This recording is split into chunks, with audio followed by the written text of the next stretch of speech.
Limun je lijepa i vrlo dekorativna zimzelena biljka koja može narasti od 3 do 6 metara visine. Ona ima sjajne listove, bijele cvjetove, jakog mirisa i osvježavajuće plodove. U odgovarajućem podneblju limunovo drvo cvjeta i do 3 puta godišnje, od maja do septembra, a nakon svake cvatnje daje plodove koji se koriste za jelo, sok i preradu. Svi znamo koliko je limun zdrav i koliko je dobar dodatak našoj ishrani. Ne samo da ima velike količine vitamina C, limun štiti od tolikog broja bolesti da ga sa pravom možemo nazvati super hranom. Povoljno djeluje na rad jetre, crijeva, želuca, imunog i živčanog i kardiovaskularnog sustava te mnoge druge aktivnosti u našem tijelu. Baš zato bi bila velika šteta nemati ga u svom domu ili u svom vrtu.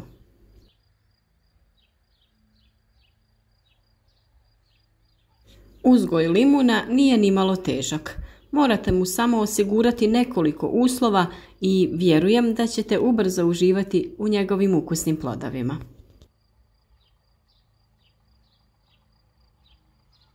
Upravo je to tema današnjeg videa, pa ćemo govoriti kako to uspješno uzgojiti limun u vašem domu ili na otvorenom u vašem vrtu.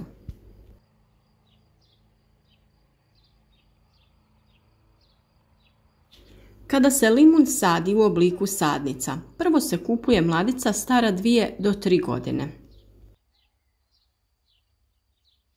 Tu mladicu je potrebno zasaditi u dovoljno veliku posudu.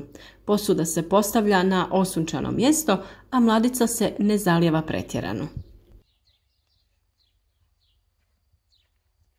Limun može da se uzgaja i u voćnjacima. Unutar voćnjaka razmak između biljaka je od 5 do 8 metara, kako bi se grane mogle pravilno razvijati. Vanjski limuni se pokrivaju zaštitnom folijom tokom zimskih mjeseci.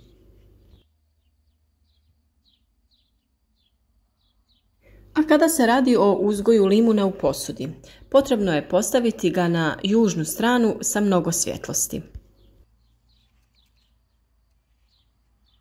Kada je ljetno vrijeme, limun mora biti vani na svježem zraku, a za zimsko vrijeme limun je potrebno unijeti u zatvoreni ostakljeni balkon gdje se temperatura ne spušta ispod 10 stepeni.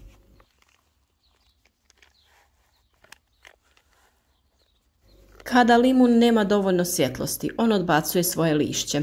Ogoljele grane je stoga potrebno prikratiti kako bi u proljeće potjerali mladi izdanci.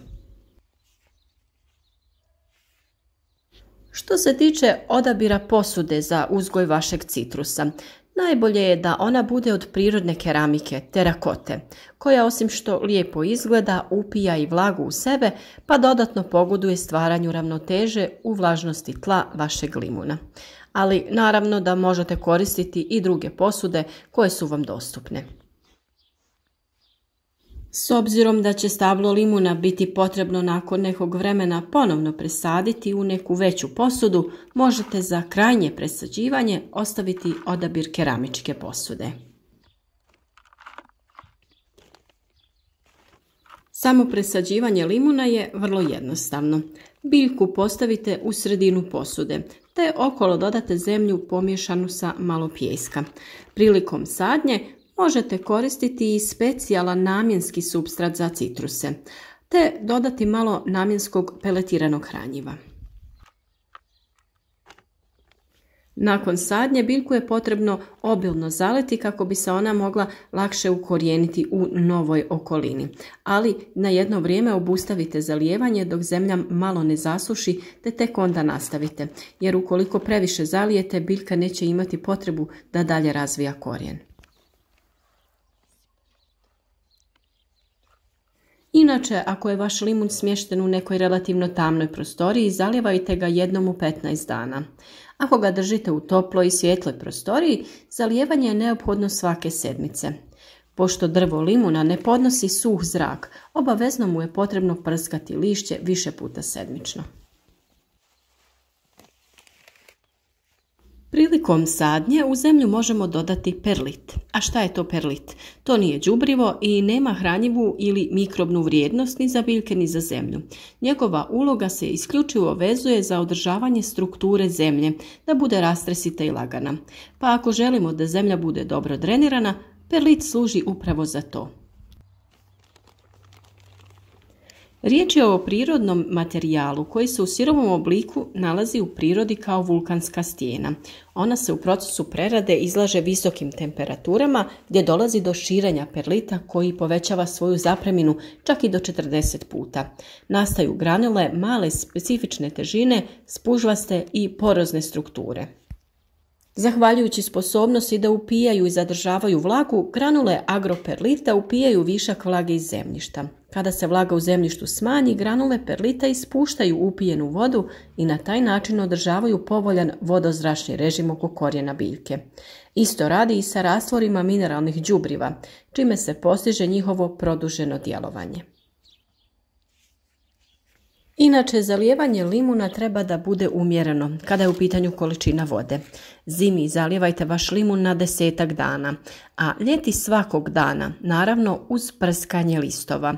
Najoptimalnije je zalijevanje kišnicom i mekom vodom. Nikako nemojte koristiti hladnu, već mlaku vodu, inače će listovi početi polako da opadaju. Pri uzgoju limuna posebnu pažnju treba posvetiti prihrani.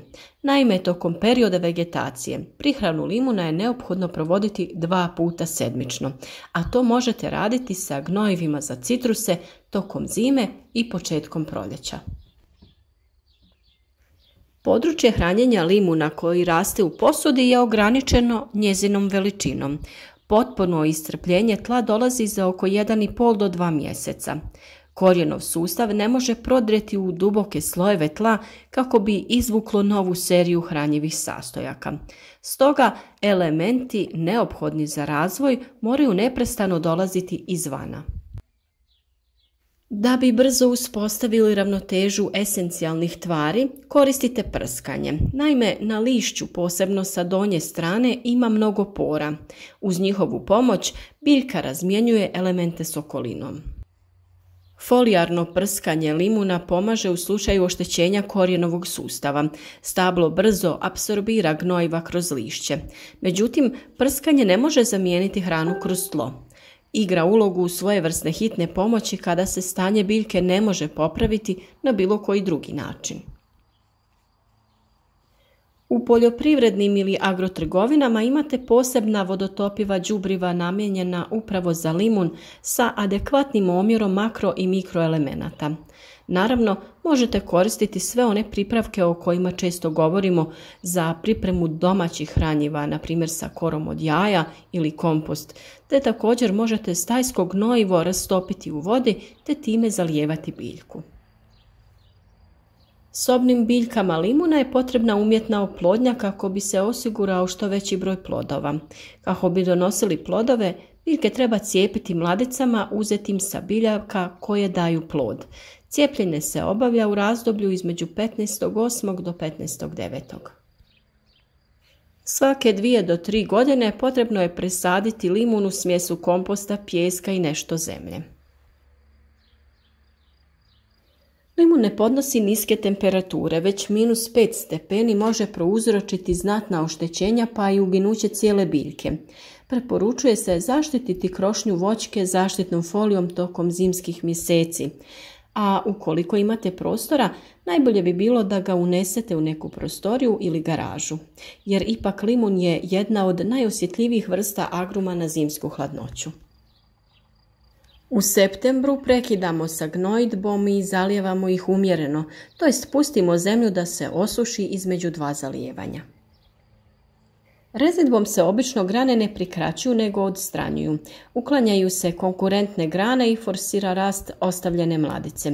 Intenzitetom rezidbe, to jest količinom odstranjenog drveta i oštrinom reza, Određuje se kondicija, bujnost i rodnost voćke. Oštrom rezidbom dobiva se više vegetativnih, a manje rodnih pupova.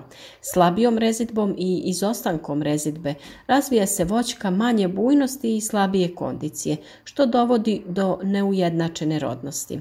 A prve 4 godine uglavnom nemojte očekivati plodove na vašem nasadu. A šta još reći osim da su limuni prekrasan plod koji uz malo truda možete sami uzgojiti, te vječno uživati u domaćim limunadama bez straha od kemikalija kojima su kupovni limuni špricani. A unijet će i dašak talijanskog mediteranskog štiha.